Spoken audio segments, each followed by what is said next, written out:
Hello and welcome to day 20 of the Halloween Craft Countdown, where I'm releasing a new Cricut craft every day for the whole of October.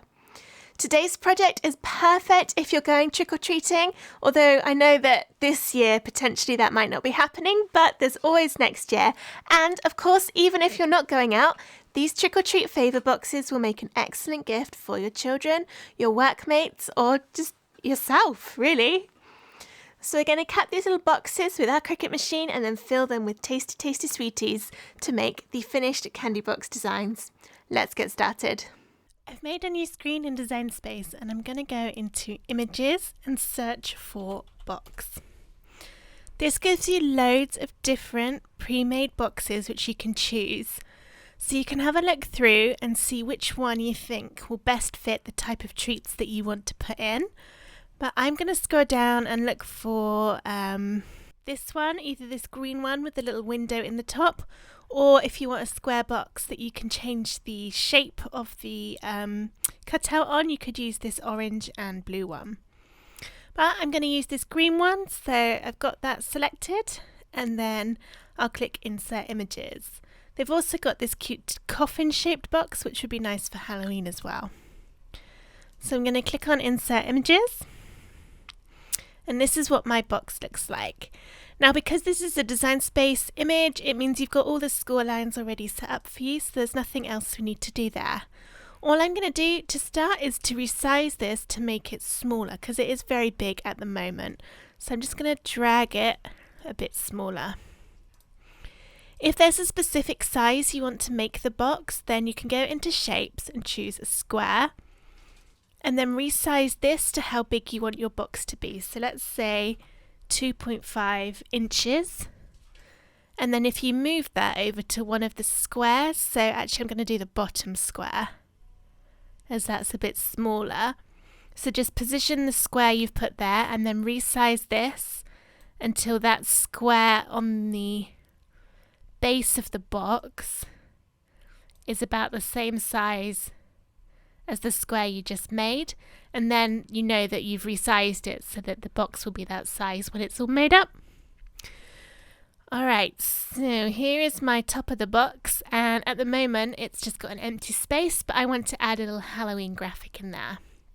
First, seeing as I've already got this square, I'm just going to move it over here and make it a bit smaller, and then that is going to be the square which I'll cut out of acetate to stick underneath the hole to stop any of my treats falling out of the gap.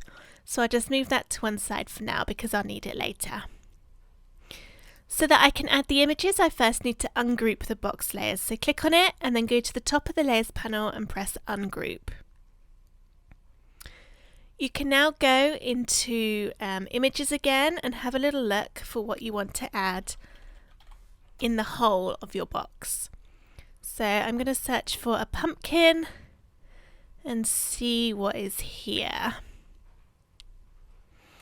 So you want to choose images that are fairly simple because they're going to be cut out quite small. I think this pumpkin would probably work.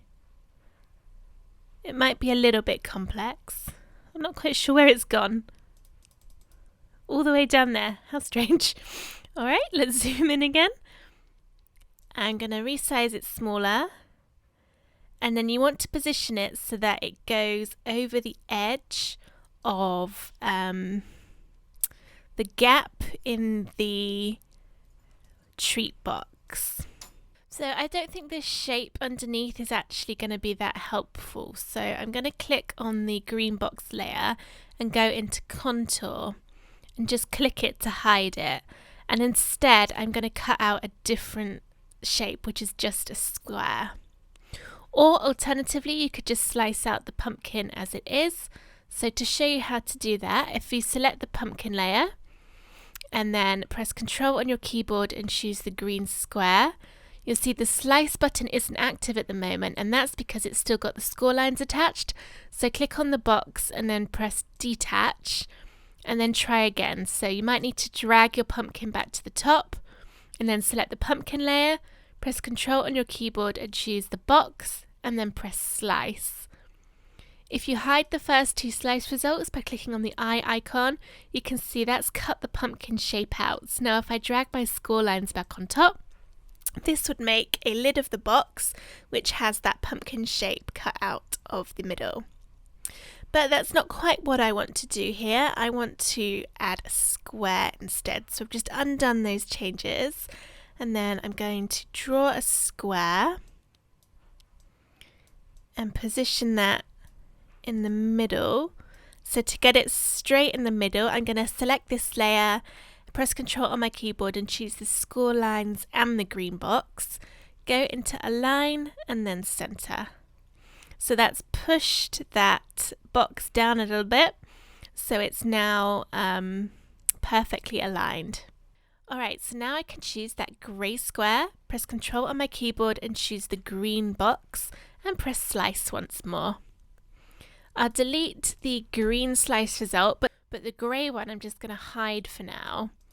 And then I'm going to drag the score lines back on top so I can see them. And now have a little play about with the pumpkin. I might make it a bit taller so that it touches the bottom, as well as the top. Make it a bit bigger. Oops. If you find you're moving the wrong layers, just click and drag the one you want to change all the way to the top, and then it's easier to move it. Okay, so I've made that now so that it's touching on the top and the sides. So now I can choose that pumpkin and the green box and then press Weld, and that will join them together. So now when I drag the score lines back, you can see how it's going to work. So it's going to cut out this shape, and then that'll have my little pumpkin out of the middle. I might just click into contour and take out that bit at the bottom because that's a little bit narrow. It might be a bit difficult to cut. So I'll leave it as that. And then this is almost ready for me to cut, but I need to select the score lines of the green box, press Ctrl on my keyboard and choose the green box. Go down to the bottom and press Attach. And the reason you need to do that is because otherwise it will do all the score lines on a separate bit of card to what it's going to cut out from the green. And we want it both to be done on the same piece. Okay, so I think this is ready for me to go and click Make It and cut out with my Cricut machine. So this square I'm going to cut out from acetate, so I'll need to choose the acetate material type for that one, and then these two I'm going to do from A4 paper, and I will cut them out from card. Alright, so make sure you have the first mat selected, which is the acetate square, and then press Continue. Once it's connected to your machine, you'll be able to choose the material type. So I'm going to go into Browse All Materials and type in acetate. Click acetate and then Done, and then follow the steps to cut out the square from acetate. After you've cut out the square, it will move on to the next piece, and you need to remember to change the material type to cardstock. So go over to where it says base material set to acetate and click, and then choose your cardstock. So now I can continue the process, so I'm going to load my scoring wheel and it will do all the score lines, and then I'll put in my fine point blade and it will cut out around the edge of the box, and then I can move on to the final piece, which is that lid with the pumpkin. So I'm going to go ahead and cut all of that out, and then I'll show you how to stick it all together. Here is my pumpkin box all ready to assemble, and here's a bat one that I made earlier, and this one is quite a bit bigger than the pumpkin one. So just to show you how it's going to look, I've got a little box here. I've just put some tissue paper in there, and then the lid just goes on nicely on the top, and you've got the acetate in the middle. So here is my pumpkin one, and I'm going to start with the base. So turn it upside down, and then you want to fold along all of those score lines and fold them upwards. So I'm going to start by going along all four of the edges around the square in the middle and just crease down that score line. Okay, so now all those tabs are done, I can put on some double-sided tape. Now you can glue it, but that does take quite a lot longer to put it together because you'll need to hold it in place until the glue dries, whereas with double-sided tape, as soon as that's on there, it'll all be stuck together and you can just leave it. So let's add some tape, and you're putting the tape on the top bits of all of these 4 tabs on the side. So just on these bits. So you need to put some double-sided tape on all 4 of these tabs. And I'm going to put 2 pieces on each, one along the bottom side, so this bit here, and then one just above it, so that it covers the whole of that tab with tape. Because I want it to do a nice stick, make sure it's not going to come apart. There we are, and now I can peel the tops of that double-sided tape off. And again, I'm going to do it on all 4 sides. And now I can stick it together. So to do that, bring up one of the sides with the flaps and then just line up the edge of one of the side bits with the score line on the flap. And then do the same on the other side. So I'm just lining that up. And be careful you don't stick your other bits to bits they're not supposed to be on. So this one just goes down that side, and then the same on this tab. And make sure you push it quite firmly along all those tabs to get your double-sided tape very well stuck. And then that's the bottom done. So let's move on to the top. So I'm going to turn this upside down, just like I did before, and fold all of the score lines upwards. So I'm folding them towards me with this upside down. And every single one of these score lines just needs to be folded. Now that I've got all of those folded, I can add the acetate. So it is easiest to do the folding before the acetate, otherwise when you fold it, it can cause the acetate to pop off a little bit. So for this one you can either use double-sided tape or you can use glue. So I've got some tacky glue. I'm just going to put a little bit around the edge. So remember that your square is slightly smaller, so your acetate square is slightly smaller than the whole of the square in here, as in the entire one. So don't put the glue all the way up to the edge or your acetate won't reach it. I'm just going to push that down. I have kind of smushed the glue out a bit there, but I can just wipe it off with my finger. And again on the front, I can just wipe that and it'll go. So whilst that glue's drying, I can add the double-sided tape. I'll just put the lid on my glue to stop it drying out. And for this one, you want to put the double-sided tape on the top of these tabs. So if you fold them over onto the rectangle they belong to, that over bit is where you want to put the double-sided tape. So find the edge of the tape. I'll just add a bit to all of those. So you'll notice on this part of the box that there are more score lines than there were on the bottom, and that's because for this one, these extra scored bits on the edge are going to fold inwards to create a prettier inside look to the box. So we need to put some double-sided tape on all of these outer bits that have been scored. Right, now it's time to peel off the stickiness, and I think for this it's going to be easiest to do the tabs first. So let's peel the tops off of the 4 little tabs. Okay, so now I'm going to fold this in, and each tab will stick to the rectangle on the opposite side. So I'm going to stick that one together, and it just all folds round. So you should be able to see how it all goes together.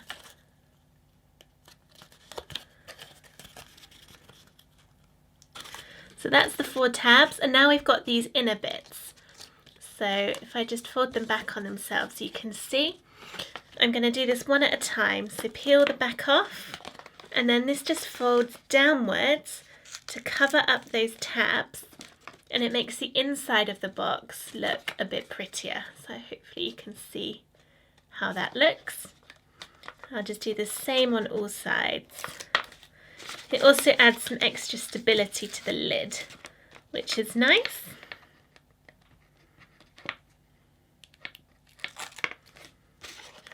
fold them in and press it down nice and tight so that the stick is all firm. And then there we go, that is our lid, and it will fit perfectly onto the box. So that's ready for me to put my sweeties in. So here we go, I have some sweets here to choose from. And for my bigger box, I put some tissue paper in because this one was the first one I made and it was a little bit bigger than I was expecting. And I don't have that many sweets, I don't want to be too generous. So I can just put some little sweets in there.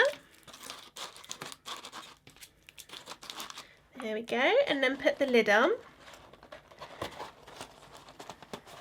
And then you can see the sweeties through the lid, which I think is really nice. And then for this smaller one, I'm not sure if these will fit. Oh, they will, look. Okay, let's put a few of those in the bottom as a nice little surprise when they get to the bottom. And then many or as little as you want. And again, you could put some tissue paper in this one as well, because that still is taking quite a few sweets in there. Just add those. I've got some chocolate raisins as well left over from when I made the bat poop the other week.